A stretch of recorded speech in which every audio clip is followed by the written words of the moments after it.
Legacy Entertainment. Jizen Kruku Family Kolamba Sawa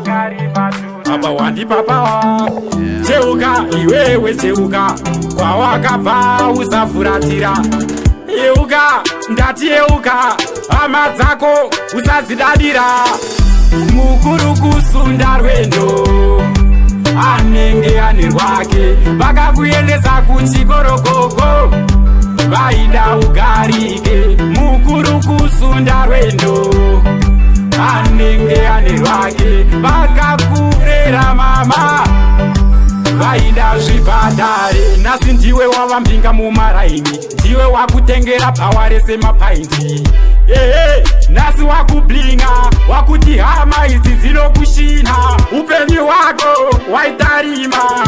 Waputirwa negore dema Wavakakura navo vese votosema Kuramba dzese dzako hama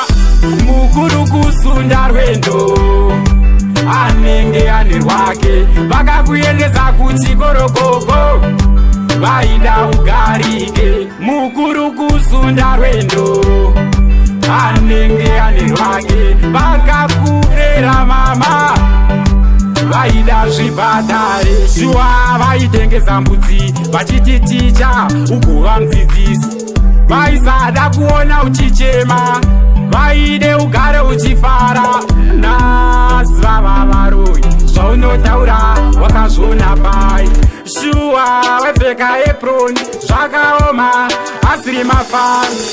Mukuru kusunda rwendo Anenge ane rwake Vakakuendesa kuchikorogogo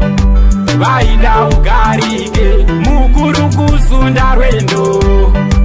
Anenge ane rwake Vakakurera mama Vaida zvibhadhare Nasi ndiwe wavambinga mumaraini Ndiwe wakutengera paware semapaindi Nasi wakublinga Wakuti hama idzi dzinokushina Upenyu wako waitarima Waputirwa negore dema Wavakakura navo vese votosema Kuramba dzese dzako hama Mukuru kusunda rwendo Anenge ane rwake Vakakuendesa kuchikorogogo Vaida ugarike Mukuru kusunda rwendo Anenge ane rwake Vakakurera mama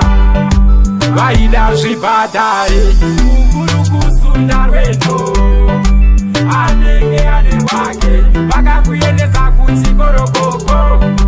Vaida ugarike Mukuru kusunda rwendo Anenge ane rwake Vakakurera mama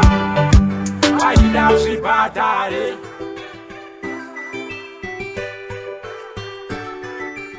Silent